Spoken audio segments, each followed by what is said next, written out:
Why you can't stop rereading those ex's messages. It's not love.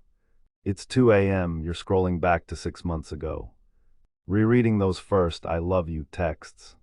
Comparing them to the cold, final message that ended everything. You're looking for a sign, a mistake, a way back. You think you're doing this because you're still in love with your ex. But I'm going to tell you something that hits like a cold shower. You aren't in love with them anymore. You are addicted to the version of yourself you've lost since they left. I was talking to a good friend of mine recently. She was spiraling over her ex, a guy who treated her with zero respect. She was begging me for techniques to get him back, to manipulate him into missing her. She was terrified of his rejection, even though he had already rejected her. To break that trance, I did something radical. I told her to write the most desperate, embarrassing text she could imagine. She thought it was an exercise until I grabbed her phone and hit send.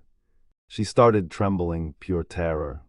Why? Because her entire survival, her self-worth, was tied to his reply. That's not love for an ex, that's a drug withdrawal. And today I'm going to show you how to break the addiction. The lie why your ex is a god right now. When your ex rejects you, your ego does something dangerous. It glorifies them. Because they took away the light you felt. You think they own that light. You believe you can only shine if they are there to see it. The reality, your attractiveness to your ex is currently at zero. Why? Because you are operating from total neediness. The truth, you think you're longing for them, but you're actually longing for your own soul, which you've abandoned to chase a ghost. You aren't mourning a person, you're mourning the permission to feel good about yourself. The trap, revenge versus healing. Host, most people dealing with an ex get stuck in two energy levels. Level 1, the needy ghost. You wait for that special phone call that never comes. You check their Instagram following list. You are a prisoner of their silence. Level 2, the game player. You want to win the breakup. You want to show them how great you're doing just to make them regret leaving. It feels better, but your energy is still being sucked out of you because you're still performing for them. Level 3 is the only way out, releasing your attention entirely.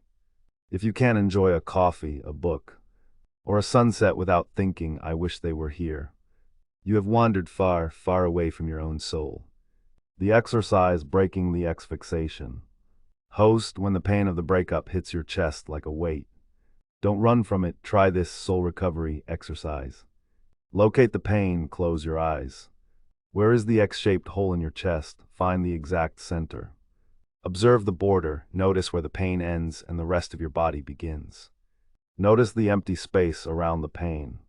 Diffuse attention, become aware of your right foot. Then your left, notice the space between them. Notice the sounds in the room. The reframe, what if this pain isn't a sign that you need them? What if it's just energy trying to wake you up? What if you were strong enough to just let that energy be there, without needing your ex to fix it? True attractiveness. Remember my friend, the guy she was so scared of, actually replied the next day. He was nice, he was funny. But the win wasn't that he replied. The win was that she survived the 24 hours of silence. She realized that his opinion didn't actually have the power to kill her. If you want to be truly attractive to your ex or to someone much better, you have to learn to be happy by yourself. Stop rereading the old chapters of your life. Your ex isn't holding the pen anymore. You are. Go do something today that is purely for you, with zero intention of them ever finding out about it. That is where your power lives. Welcome to your new reality.